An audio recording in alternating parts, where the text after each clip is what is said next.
Hello again, ladies and gentlemen. My name is Michael Washington, and I am so thrilled to welcome you back to another episode of the 529 Initiative. We have some interesting dialogue that we're going to be diving into this time around. But before we can get to that, ladies and gentlemen, I have some bad news. And I am not sure if you know this or not. And it doesn't bring me any joy to have to relay this stuff to you. It truly does not bring me any joy. But in the respect of being transparent with one another, I'm going to share it with you. And I tried to sugarcoat it, and there's no way for me to tastefully do that. And so I'm just going to be direct with you and let you know, ladies and gentlemen, the woke media, woke government, these woke companies, they hate you. And they hate you with a passion, man. I mean, these people mock us behind the scenes, they mock us to our faces. They are having a chuckle at our expense. And overall, as a people, okay, we have fallen for this stuff hook, line, and sinker. And it is coming to a time where we stand up against it because these people hate you. They hate you with a passion. I was on Twitter the other day, got me starting to marinate, get the juices flowing on this. I was on Twitter the other day, and there was this woman. She sent out this tweet, and the tweet said something along the lines. It's not verbatim, and I don't remember her name, or else I would say it on here. So, sorry about that part. But it was something along the lines of, "I'm nostalgic for the days when Sarah Palin was the stupid person in the Republican Party." And as usual, when you hear a tweet like that, right, this person is coming from a position of the high ground because they think that they're better than us. That's how these people view it. They're better than you. So very condescending, very much just this over it attitude. And I remember when I was reading that tweet, it reminds me of vegetarians that I interact with. Not all of them, but I live in a very blue state, as I've mentioned before. And so one of the things that I like to do is work out. Me and my boy Steven, we go to the gym. We like to hit heavy weights. We do this stuff all the time. And because of that, there are people that will come to me where I live at, and they'll say things to me like, "But Michael, if you just look at the silverback gorilla, those animals are insanely strong and they are mostly plant eaters. You don't have to eat meat." These are the type of people that I interact with. Or my favorite, it's those people that will tell you how long it's been since they've had meat. You know, those type of people I'm talking about. You didn't ask them, but they feel the need to share it with you. "I haven't eaten red meat in 15 years, so look how much better I am than you." Can't stand those people. Have you ever dealt with those types of folks? And again, this isn't all vegetarians because I know some, and some of them are chill. You know, they go do their thing, I do my thing. Nobody's trying to sway anybody to do anything different. Those people are cool. But I'm talking about the person that slips it into every conversation, man. That person where you're like watching a basketball game, and you'll say to that person, "Dang, that dude can jump high." And they'll be like, "Yeah, but not as high as my tomato plant." Okay. Yeah, you got to talk. Okay, whatever. Those are the type of people that I'm talking about. Just that very condescending, "I can't believe you're still doing that thing of the past" attitude. And that brings me back to this lady's tweet. She said, "I'm nostalgic for the days when Sarah Palin was the stupid one." And regardless of how you feel about Sarah Palin, regardless if you are for her or against her, the point of the tweet, if you get to the heart of it, she said, "I miss the days where there were smart Republicans." She says, I miss the days when there was a Republican on the other side of the aisle that I didn't hate." And it made me reflect. And again, not the tweet, because of course the goal was to trigger people, and I don't have no time for the drama that they like to feed off of. There's no time for that. I didn't care about that part. But the sentiment did make me reflect. I'm nostalgic. What are some things that you're nostalgic for? Because I have found myself reminiscing a lot more recently. My mom and I do this thing where we'll be listening to an old song, and if it's on my end, I'll tweet it to her, or I'll text it to her, and if she's listening to one, she'll text it to me, and we just do it as a way of taking each other back to the good old days. Right? You remember those moments? You remember the good old days? Man, I find myself longing for those days where you're out playing ball with your friends and dad is back home grilling ribs on the barbecue or whatever, like whatever it is that it makes you think of. I find myself reminiscing of those simpler times, man. I'm nostalgic for those days. Those days are long gone though. The days that are long gone are the days where the government actually pretended like they cared about their people. I'm nostalgic for those days. Do you remember what those days were like, where they would hide their disdain for you by pretending that Obamacare was meant to do good, right? It's intended to, we want everyone to have access to health care, right? So they hide it behind this image of we care for you. Or the same thing with the Patriot Act, which I am staunchly against. But that Patriot Act, right? It's here because we need to keep Americans safe. We need to keep Americans safe and understand that there's a sunset clause in there and that this thing can expire, but right now we need it because we need to keep people safe. And yet here we are 20 years later and it's still enacted. 20 years later and it's still in action, right? And again, I know that we can fight over both of those things. There are going to be people that are for Obamacare. Again, I live in a blue state. I know people that think Obama is just the greatest thing since sliced bread. I know also, though, that there are people that are strongly in favor for the Patriot Act, which I just I'm so baffled by it, because you hear people making the arguments, right, of like it's against the Fourth Amendment. People have a right to protections against unlawful searches.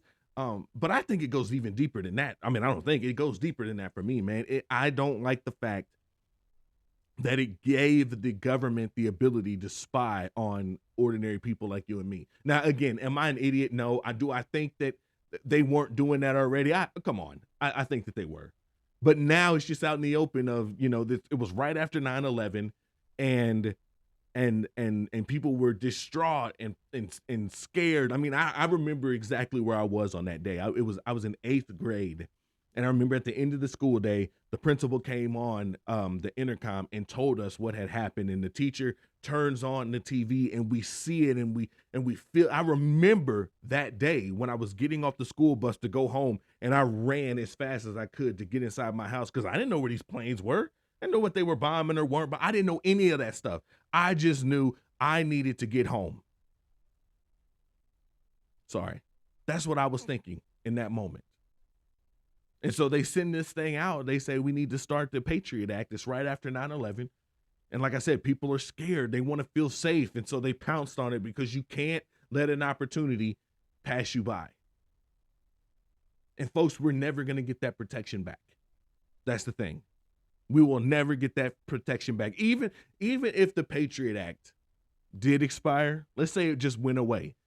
As people, we gave up our freedom for privacy a long time ago when we started carrying smartphones in our pocket and putting in cameras in our home because we say, well, I want my family to be protected. Government can get access to that. They have access to your Alexas and different things like that because the way that they're in cahoots with these media companies and social media and all of this stuff, they will monitor you always. That's just a freedom that we gave up. But at least when the Patriot Act was put into place, man, they had the decency to pretend that they actually gave a damn about what happened to the people and what happened to our country. Do you remember those times? Because they don't even have the compassion to pretend to care anymore. They just openly mock us. They openly mock us. They openly mock our country. They flat out make a mockery of everything that America is supposed to stand for. Genuinely, think about that with me. Is this the America that you remember? This is not the America that I grew up in. This isn't the America that I remember. I remember a different America where when we were in school, we used to do the Pledge of Allegiance and teachers weren't trying to slide in the LGBTQ flag. That wasn't something that they did. You took pride in doing the Pledge of Allegiance. I remember when you would go to a ball game and they would play the national anthem and people actually stood up. And again, it meant something. I remember because I'd always hear people clapping. I'd see the athletes clapping. It meant something. There was a pride that was behind it. I remember a time where people had pride where they would actually get up and go to work instead of waiting for the government to give them a handout. And I'm not saying that people don't fall on hard times. I'm not saying that. I'm not saying that there aren't times where people need to get those handouts and those things like that. But I know people that they have found a way to abuse the system. They know all the loopholes. They know how to get the most out of every dollar. I mean, it's just, it's crazy. And it didn't used to be like that.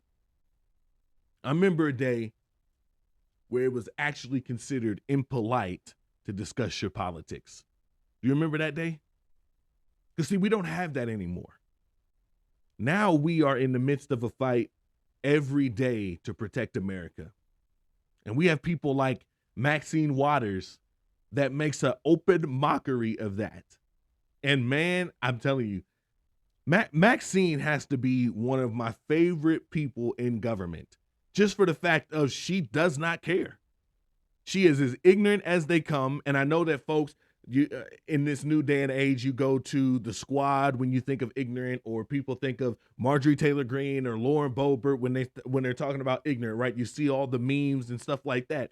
But can we please put some respect on the name of Maxine Waters? I am begging you, because again, there was a time when politicians would have the decency to lie to me, right? They didn't like how something was going on in our country. They would work behind the scenes and get that dirty stuff done.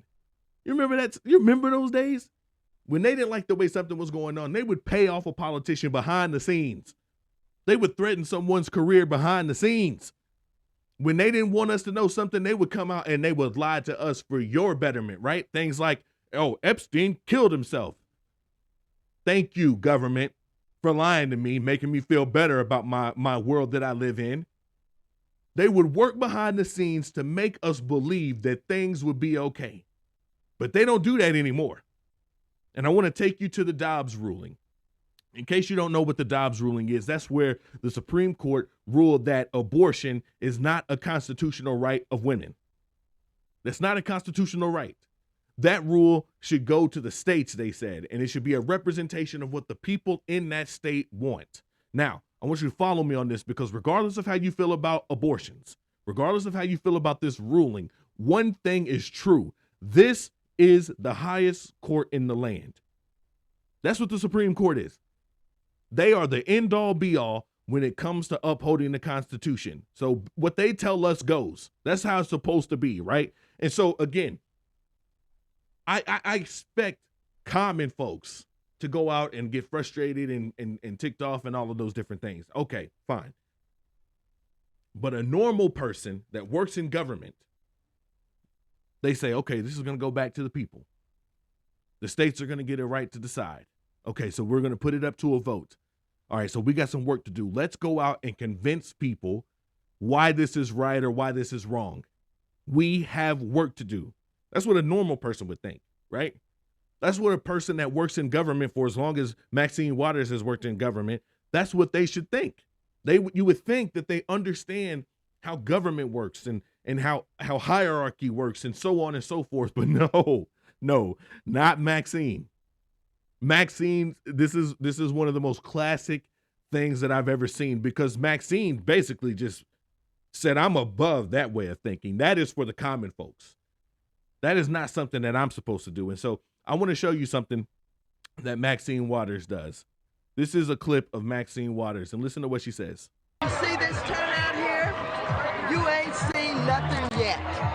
Women are going to control their bodies no matter how they try and stop us. The hell with the Supreme Court. We will defy them. Women will be in control of their bodies. And if they think black women are intimidated or afraid, they got another thought coming.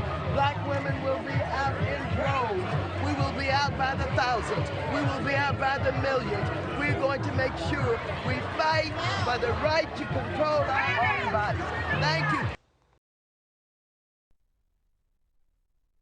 There you go, folks. That was Maxine Waters. She said on television, the hell with the Supreme Court. She said on national television, we will defy them. And I just remember when I saw that clip, I remember the day when I was watching it, and I just thought, oh my gosh. What, like, oh my God. Think about this with me. What happens when you have powerful people that say things like this about the rule of law? I think that you cease to have law, right? When someone like Maxine Waters, who is as ignorant as they come, as I've said, says things like, the hell with the Supreme Court, we will defy them. What happens? That type of talk incites people, doesn't it? And those people believe that they can disobey the law.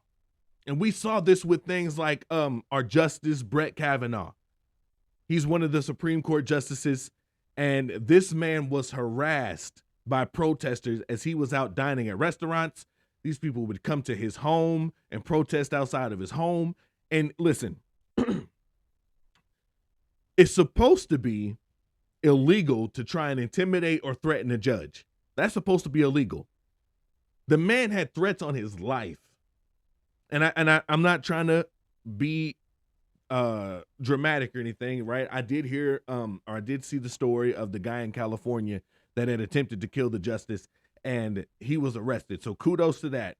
But this type of stuff was going on this past summer for a while. And these types of things happen, right? And I remember hearing Republicans saying like, hello, Justice Department, are you going to do something about these people? And Merrick Garland and Karine Jean-Pierre and all of these different people would come out and say, no, they have a right to protest. They have a right to do this. But wait, isn't that this is against the law. See, these are the types of things that happen because you have someone like Maxine Waters saying the hell with the Supreme Court. Again, they're supposed to be the ultimate rule of law. Without law, man, we are no different than the animals, right?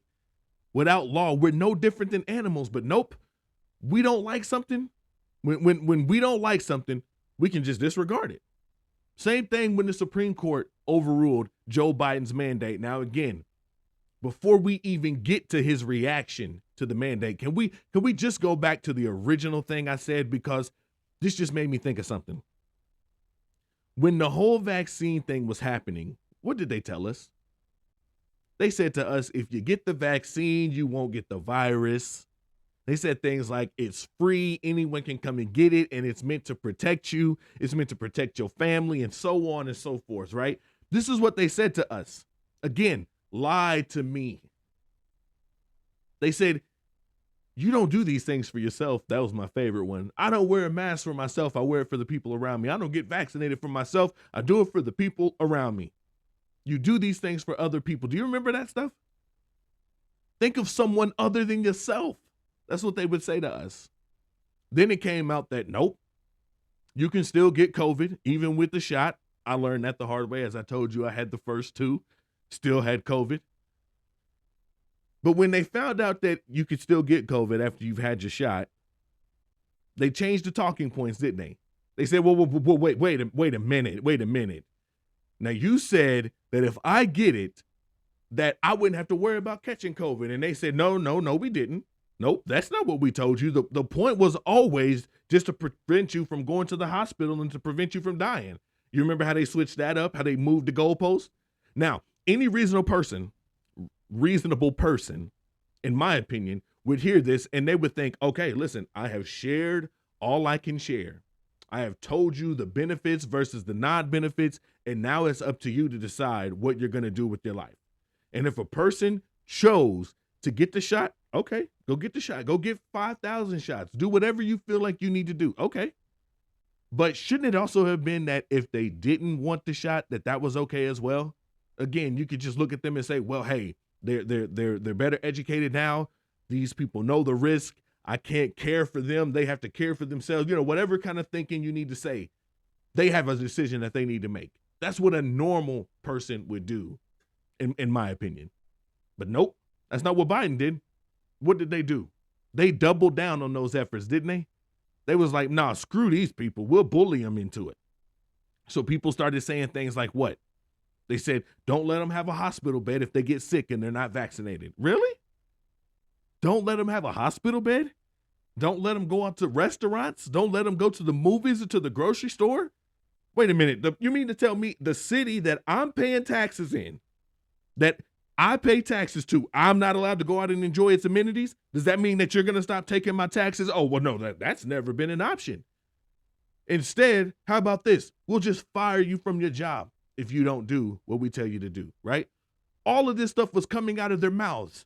And we could hear the stories of parents losing custody of their kid because they weren't vaccinated, or people not getting surgeries because they weren't vaccinated. People were fired left and right. We saw people in our military and doctors and nurses be fired over this thing.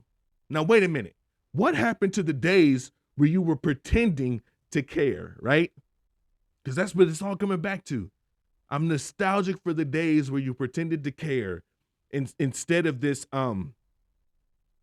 tyrannical assault that is taking place in our country. See, something's off, man. Something is off in our country. And then the Supreme Court ruled against the mandate. They ruled against it. They came out and said, no, you can't have people fired because they choose not to get your vaccine. And what does Joe Biden say? Does he say, okay, you know what, that's fair. Thank you for sharing it. No, this is what he says. Says Biden calls on employers to mandate vaccines despite Supreme Court rulings. Despite the Supreme Court. Says the Supreme Court on Thursday ruled 6-3 against the Occupational Safety and Health Administration's mandate, blocking it from taking effect. And he says, do it anyway. Do it anyway. Now, ladies and gentlemen, it was one thing when Maxine Waters does it. This is the president of the United States of America. And he says, do it anyway. Did that make you feel safe? Did that make you feel like everything was in control? Again, when you can just disregard something that's supposed to be true because you don't like it, then we are seriously broken as a society. And when I say true, what I mean in this example is that the truth is that this is the highest court in the land. Do you have the power to just say, oh, well, I'm going to go do what I want to do anyway? Whatever you decide after their ruling is not true. If they rule in favor for something and you do the opposite, the thing that you're doing is not true. Now, there have to be things that we all agree on to be true, or else we can't have a civilized society. Does that make sense? There have to be things that we consider to be true, or we can't have a civilized society, right? A red light only works because we've all adopted the idea that red means stop. Okay, that color on its own means nothing unless we all agree as a society that this is going to be the truth. Okay, same thing. A clock means nothing if we don't all agree on time. Now, your watch might be different than mine, something might be broken, or we might live in different time zones, but the premise is the same. The clock means nothing if we don't all agree on time. So the Supreme Court being the highest ruling court in our country, that has been established as truth. So how then can a sitting member of Congress or the president say to hell with these decisions? I'm telling you, folks, it's simple, man. It's because there's an all-out assault on truth. And the thing about it is they don't even have the decency to hide it anymore. They don't care. There have been two genders that we have all agreed on since the beginning of time. And this new generation has come along and they've said, we don't acknowledge that truth anymore. We think that, actually, we know that women can have penises. And if you don't agree, here's the kicker, you're the bigot. If you don't agree, you're the transphobe. You're the one that's wrong. Now, wait a minute. Again, this has been a truth that we've all operated under since the beginning of time. But now that you brought this new idea in, if everyone doesn't agree with it, we're the wrong ones. And the thing about it is they're attacking everyone for it. This is what I mean when I say that the woke mob hates you. They will turn on their own people, folks. I want to show you this article because this is what they're doing. It says, The lesbians who feel pressure to have sex and relationships with trans women. Is a lesbian transphobic if she does not want to have sex with trans women? Some lesbians say they are increasingly being pressured and coerced into accepting trans women as partners and then shunned and even threatened for speaking out. Ladies and gentlemen, this is what the woke mob does. This is what the woke mob does to their people. They always come for their people. This is what they do. And this is not just happening to lesbians. And regardless of how, again, we can talk about the gay thing another day. But this is what they're doing to their own people. This is happening to this is happening to lesbians. This is happening to straight men as well. There is an all-out assault that says if you're straight and you won't date a trans person because they have a penis, you're the problem. If you won't date a person with a penis, you're a transphobe. Ladies and gentlemen, woman used to have a meaning. There used to be a truth that went with that word that we all agreed upon. And now people are telling you that you can't define it. They're telling you that you're wrong. And I remember when Ketanji Brown was going, trying to get onto the Supreme Court, and they asked her, what is a woman? And she said, I can't define it because I'm not a biologist. Really? Ketanji, you can't define a woman, but you want to be on the highest ruling court in our country. And I had people saying to me, excuse me, but Michael, that's not what's important. Don't you understand what is taking place here? This is history being made. She will be the first Black woman on the Supreme Court. I don't care about that. I don't care about that. What's her merit? Is she made it on there because of her merit and she was the first Black woman? You best believe I'd be out there celebrating. I'd be out there jumping for joy, all of that stuff. Amen to my sisters. But is she worthy of the position because of that? No, that's not the only merit that a person should have. Is she worthy of the position or not? And I know that not defining a woman probably shouldn't have anything to do with her being on the Supreme Court or not. I get that whole thing. And I could give you many more reasons why I'm not a fan, why I wouldn't support her.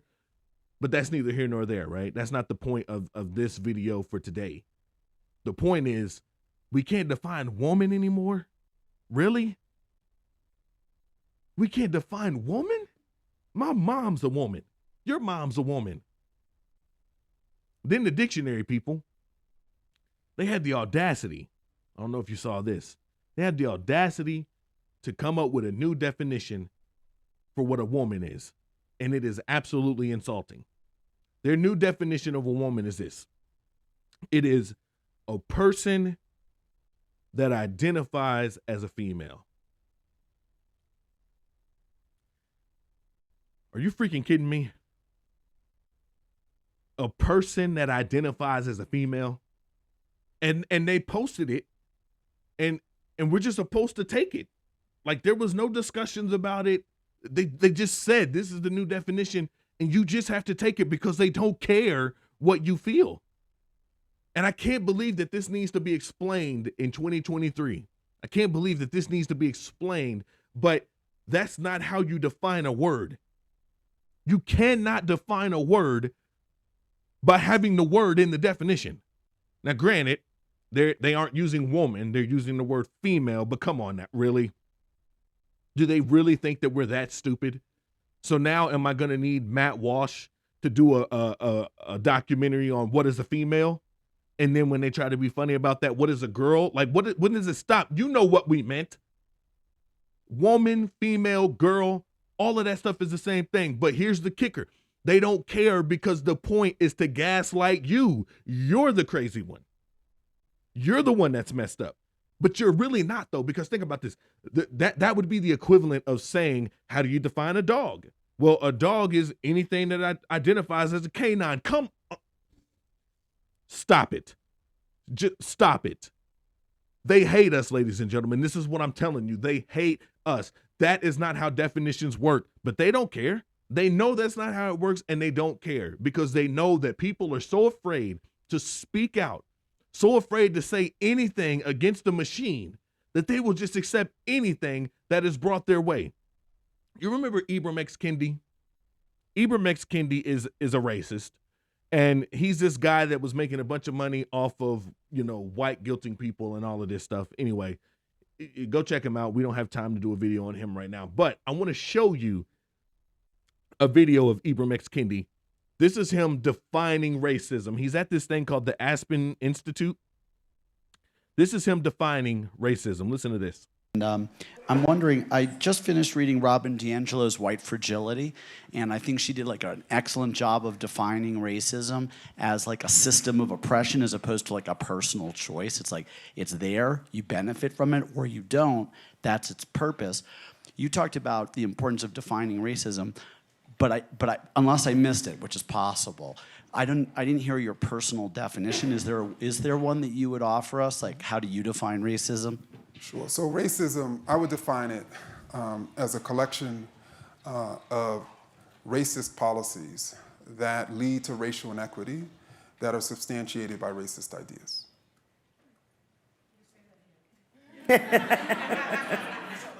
Sure. A collection of racist policies that lead to racial inequity that are substantiated by racist ideas.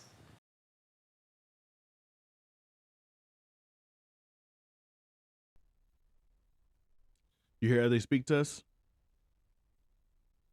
You hear how they think about you? Did you hear that definition that he just said? And again, not even trying to hide the fact that he's just making it up. But did you notice the crowd? You notice how they sit there in this stunned silence until someone asks, "Can you say that again?" And then they all laugh, ha ha ha ha ha ha. But notice the silence. And listen, man, I get it because, the culture has made it so intimidating to people to want to speak out. And not just that, but I mean, listen, they're in a room with Jemele Hill and Ibram X. Kendi, and oh my gosh, that is quite the lineup, right? I mean, that is just the greatest think tank I can ever possibly come up with. So maybe those people were just in awe of their presence, I guess. I don't know. But think about how they speak to us. Think about that definition that he just gave. Because if you can push past Ibram, if you can push past the Jemele effect, if you can push past all of those things, if you can really use your strength, all of it to muster up and listen to what they're saying and not be enamored by them, you'll realize this. These people think you're stupid. This man, ask him, this white man, come to this event, wants to learn how not to be racist, right? That's the name of the event, how to not be a racist or how to be anti-racist, something like that. And he says, Ibram, he says, I didn't notice your definition of what racism means. He says, great speech. I heard you talking about all of these things, but what is your definition of racism? Can you please give us your personal definition of it? Because I don't want to be guilty of my whiteness anymore, right? And he responds to the question. And I'm going to give this man the benefit of the doubt that he was being genuine, right? This white guy, that he wasn't virtue signaling, that he genuinely wants to be a better person. Okay. So here he is asking Ibram, will you please throw me a line? Throw me a lifeline, man. Help make me a better person. And Ibram responds by saying that racism, the word we're defining is racism, folks. He says it's a collection of racist policies. Okay, well, right there, it's already dead. Because I'm asking you to define racism. Racist and racism, those things are the same. But he says it's a collection of racist policies that lead to racial inequity that are substantiated by racist ideas. This fool put this word in here 3 different times. And everyone just has to sit there and take it, because to stand up against that would mean you're the target now. Can you imagine? Think about this. If that man would have been like, excuse me, Mr. Kendi, that is not how you define a word. You can't put the root word or the word in the definition that you're trying to define. Can you imagine what that audience would have said? They would have hurled insults at him. They would have called him crazy. They would have kicked him out, probably, had him thrown out. They would have thrown these insults at this man because the goal is not to discover truth. That was not the purpose of this event. The goal is to force you into submission. The goal is to force us to fight amongst ourselves. The goal is deeper than a real definition. The goal in this space in particular, there's no room for truth. And it's because of that lack of truth that they can mock us with things like during COVID, where they say to us, it's too dangerous to stand up in the restaurant and walk in the restaurant without a mask on. But as soon as you sit down, you're okay to take the mask off. Wait a minute. Wait a minute. Didn't they say, if you're not sitting anymore, then we expect you to put the mask back on when you're walking out to your car? Wait a minute. That doesn't make any sense. But it doesn't have to make sense.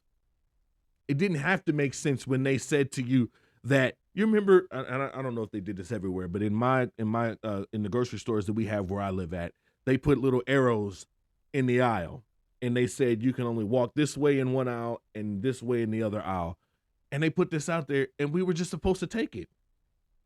It didn't make any sense, but we were just supposed to take it. But my question has always been, what happens when they get caught not wearing their mask? You remember those questions?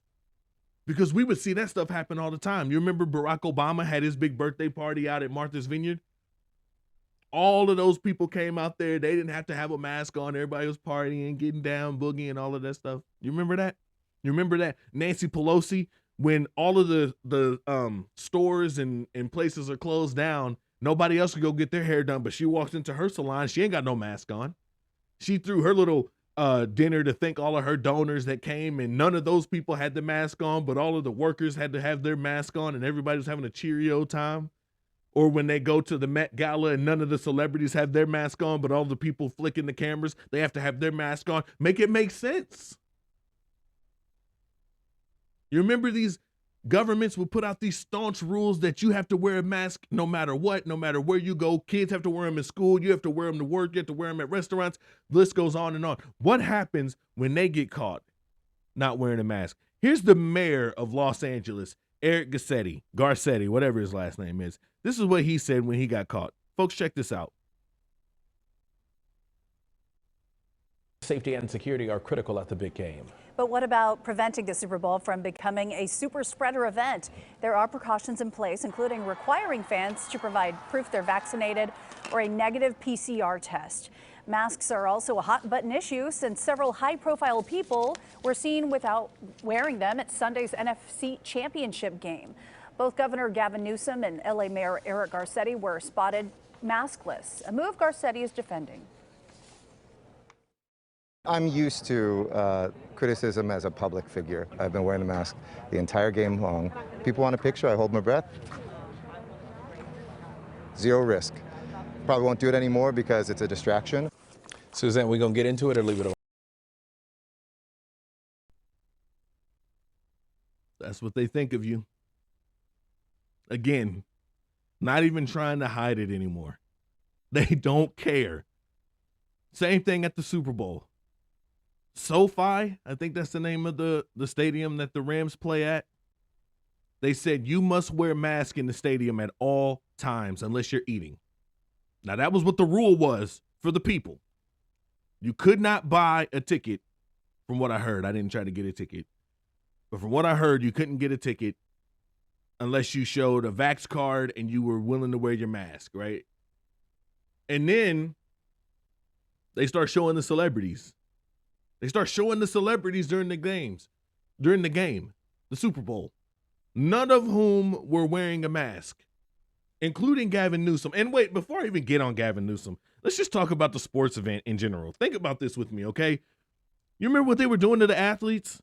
Basketball players in the NBA, they put them in a bubble. They made them wear a mask when they were sitting on the bench, but when they get out on the court, they can take the mask off, bounce all off against one another, sweating, dripping, getting physical. Football field, the same thing, out there tackling each other, smacking each other on the rear ends, whatever it is that they were doing.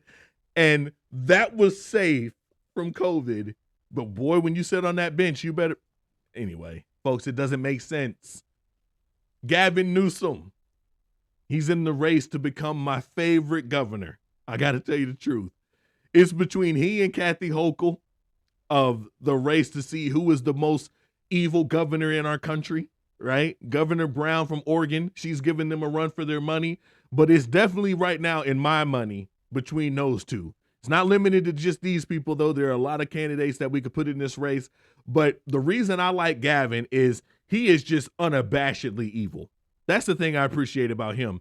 So he was sitting in that arena chilling, no mask on, taking pictures with folks like Magic Johnson, again, not wearing a mask, and he doesn't care. That's the thing. Like, he doesn't even care, man. Like, so I want to show you this video of him because I want to point out something that he does, because Gavin, man, that's my guy, man. Check out Gavin. Governor Gavin Newsom responded to criticism today about violating his own mask mandate. The governor posed for a photo at the 49ers-Rams game last night, and you can clearly see he's not wearing a mask, which is a violation of state rules and stadium rules. Here he is with basketball legend Magic Johnson. They tweeted out this picture of them hanging out at SoFi Stadium.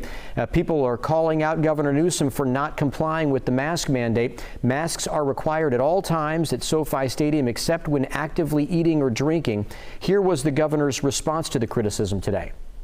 Of course, I was trying to be gracious, and I made a mistake. I was trying to be gracious and took the mask off for a brief second. But no, I encourage people to continue to wear them. So, brief second, he says. Here's another look at the governor at the game. You can see him walk up to Magic Johnson, give a high five and a hug, and clearly he wasn't wearing his mask in that moment. Magic Johnson also tweeted some photos with San Francisco Mayor London Breed and Los Angeles Mayor Eric Garcetti. Both of those elected leaders were not wearing masks despite the strict policies in their own city. Folks, don't you just love it? Don't you just love it, man? The self-righteousness, the contempt for his people, and not just him, Eric Garcetti, London Breed, all of these people in California, right? I love the self-righteousness and just the contempt for his people that he's supposed to be leading, because he doesn't care. And it's truly breathtaking, right? Here he is, he's having the conversation and he just flat out lies. I mean, the man is caught on camera and he flat out lies. I only took it off for a second. That was a lie, right? And I love the fact that he was about to say, I made a mistake, and he called himself. Well, I can't admit that, because I don't make the mistakes. You make the mistakes. So I'm going to continue to encourage people to wear their mask. And I love that phrase, encourage them, because it wasn't encouragement. It was the mandate. It was the rule. But it was the rule for thee and not for me. That was what Gavin Newsom did. Just total contempt for the people that he's leading. And speaking of people that are leading us, have you heard about the drama that's taking place with President Biden right now? So his people have found some documents that have gotten President Biden in a bit of trouble. And man, when I'm talking about a bit of trouble, I'm like, uh-oh. It has come to the attention of the people, right, that President Biden has some classified documents in his properties from his time as vice president. They're in different locations, like his offices at Penn and in a lot garage and, whatever. And I'm just blown away by this. I'm genuinely blown away by it, because Joe Biden led me to rest easy. Because you remember what happened when Trump did this? You remember what they all did? Man, they sent the FBI down to Mar-a-Lago. They came in, bum rushing his house, broke into a safe, did all of these different things. And I rested easy, because this is what Joe Biden said in a clip on 60 Minutes. And I want to show you this because it made me rest easy, folks. So here we go.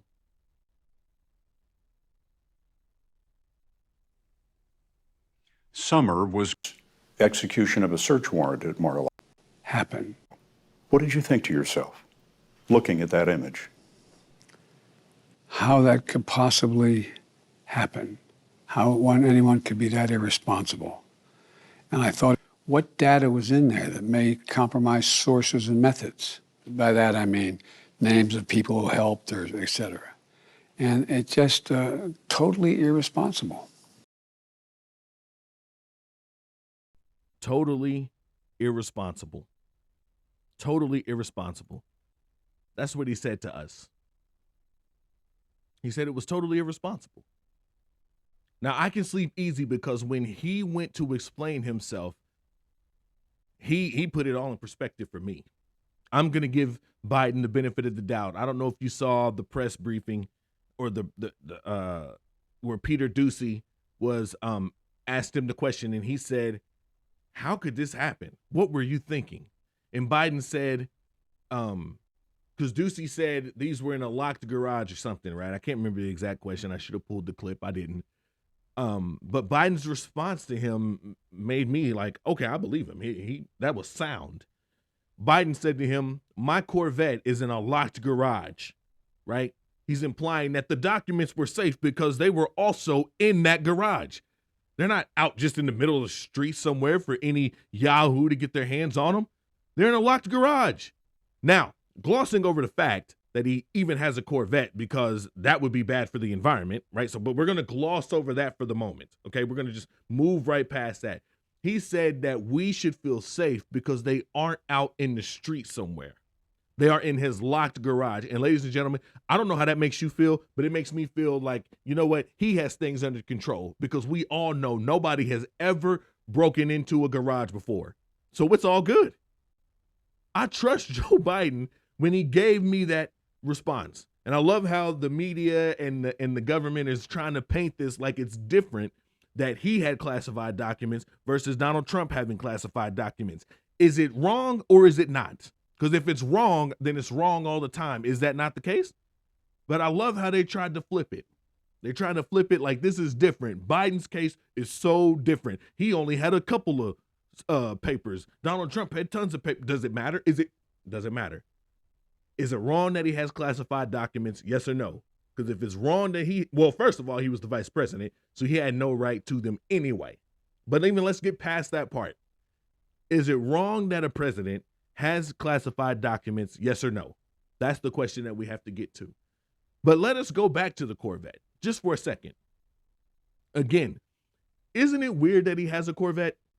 I think it's weird that he has a Corvette. I looked it up. From what I found, Corvette does not have an electric version that's out there right now. Now, they're working on it so that the sheep can breathe a sigh of relief.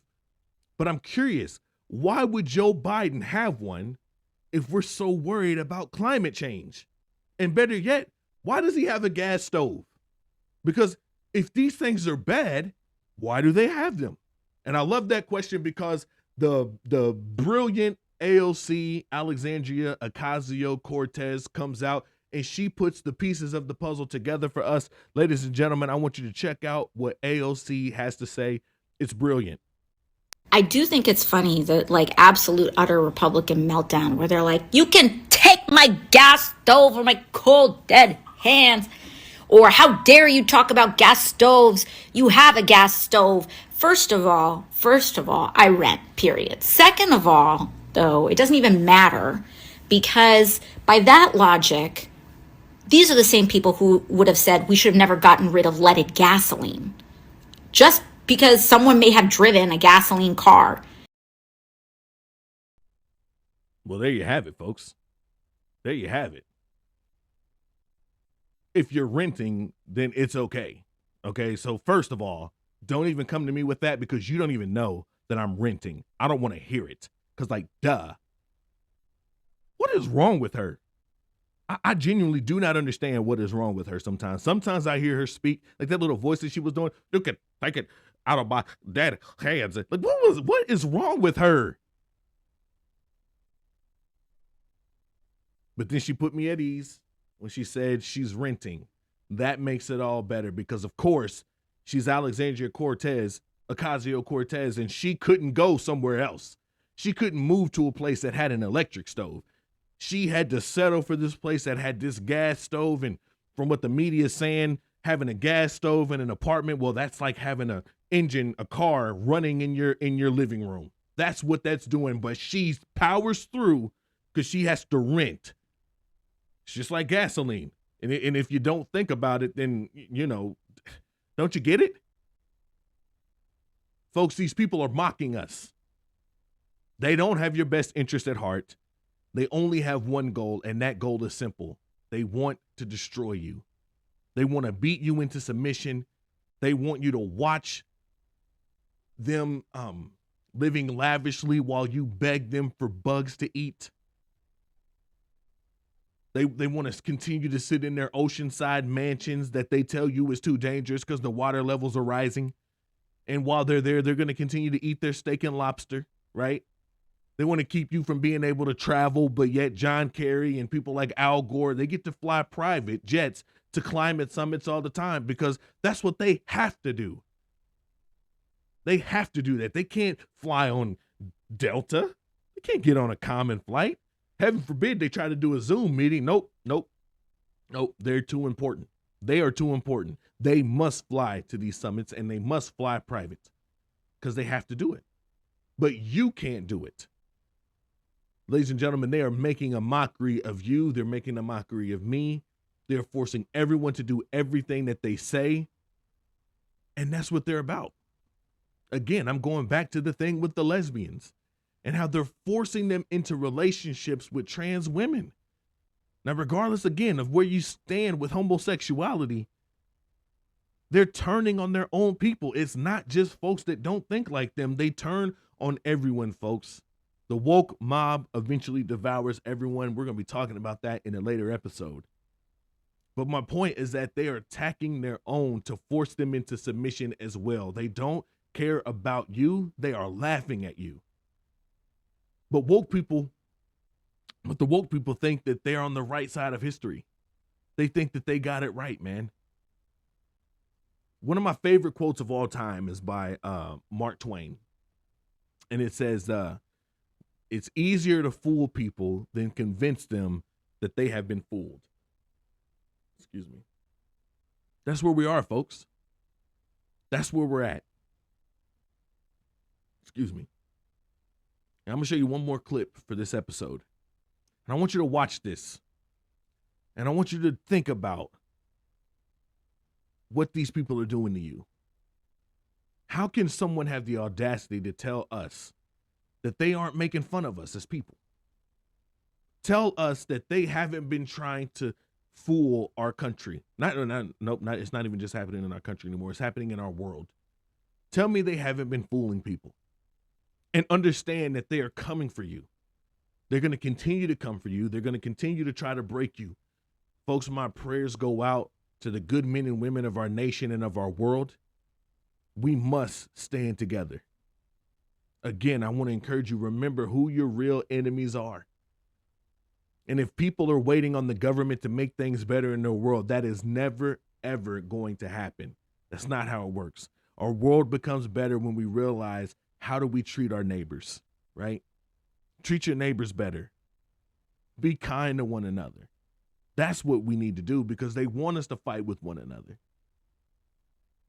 Clips like I'm about to show you help us to understand that they want us to fight with one another. It paints the picture that I'm trying to get at. So I'm going to leave you with this, folks. My name is Michael Washington. This has been the 529 Initiative. I encourage you, as always, stay vigilant, folks. Peace.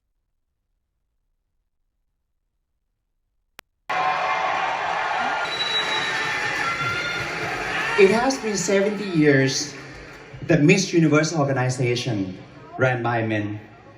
But now, time is up. It's the moment really for women to take the lead. Women's Empowerment Platform. Welcome to the Miss Universe organization. From now on, it's going to be ran by women, owned by trans women, for all women. For all women really around the world to celebrate the power of feminism. Diverse inclusion, gender equality, creativity, the force for good, and of course, the beauty of humanity. When I was born as a trans woman who got bullied and sexually harassed by my own teacher when I was young. Plus, I was not accepted by society because they did not want to embrace my differences. But guess what? Thank you. Thank you. I love you too, my dear. I love you too. From the bottom of my heart, I chose not to surrender. I turn pain into power. And I turn life lessons into wisdom. This stage, called Miss Universe competition, we can elevate all women to feel strong enough, good enough, qualified enough, and never be objectified again. Therefore, I did introduce from 2.5 months ago since I became the owner, the transformational leadership.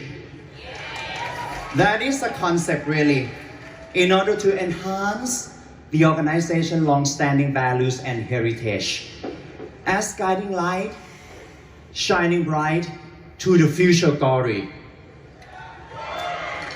This year we collaborate with Impact Wave, that is the non-profit organization and also the social media platform, to create the measurement, what we call here audiences engagement and impact. So you guys actually determine who deserves this leadership award. Are you ready? Are you ready?